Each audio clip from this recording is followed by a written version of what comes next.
வணக்கம், இது உங்கள் பிராண்டி நியூஸின் சர்வதேச செய்திகள்.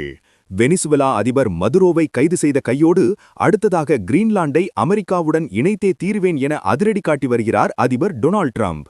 நல்ல வழியில் வராவிட்டால் கடினமான வழியில் கிரீன்லாந்தை எடுப்போம் என மிரட்டல் விடுத்திருப்பது நேட்டோ நாடுகளிடையே பெரும் நடுக்கத்தை ஏற்படுத்தியுள்ளது. இந்நிலையில் ட்ரம்பின் இந்த ஏகாதிபத்திய கனவை முறியடிக்க அமெரிக்க செனட் சபையிலேயே ஒரு புதிய சட்டம் கொண்டுவரப்பட்டுள்ளது.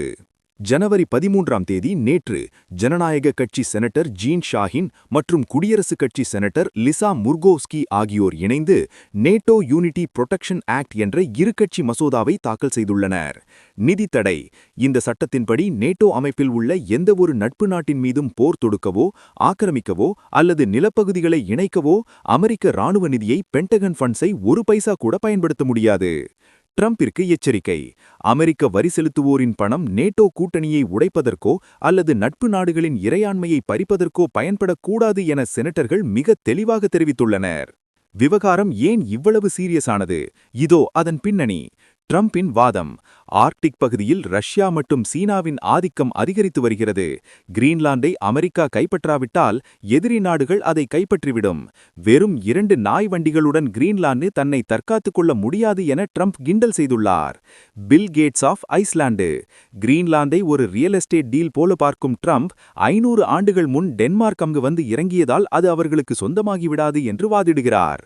கிரீன்லாந்து பதிலடி: ஆனால் கிரீன்லாந்து பிரதமர் ஜென்ஸ் ஃபெட்ரிக் நீல்சன், நாங்கள் எப்போதும் அமெரிக்காவின் சொத்தாக மாற விரும்பவில்லை என்று கிரீன்லாந்து பிரதமர் ஜென்ஸ் ஃபெட்ரிக் நீல்சன் முகத்தில் அடித்தார் போல பதிலளித்துள்ளார். சர்வதேச அரசியல் நிபுணர்கள் எச்சரிக்கை: ஒரு நேட்டோ நாடான டென்மார்க்கின் ஒரு பகுதியை நேட்டோவுக்கு தலைமை தாங்கும் அமெரிக்காவே ஆக்கிரமிக்க முயல்வது அந்த இராணுவ கூட்டணியின் முடிவாகவே அமையும்.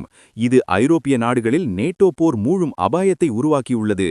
இந்நிலையில் செனட் சபையின் இந்த மசோதா ட்ரம்பின் கைகளை கட்டிப்போடுமா அல்லது அவர் ஸ்பெஷல் எக்ஸிகியூட்டிவ் ஆர்டர்ஸ்கள் மூலம் தனது திட்டத்தை நிறைவேற்றுவாரா என்பதே இப்போதைய கேள்வி.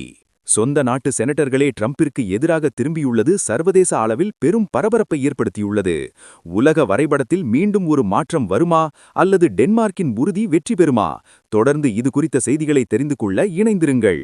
இது உங்கள் பிராண்டி நியூஸிற்காக உங்கள் பிராண்டி.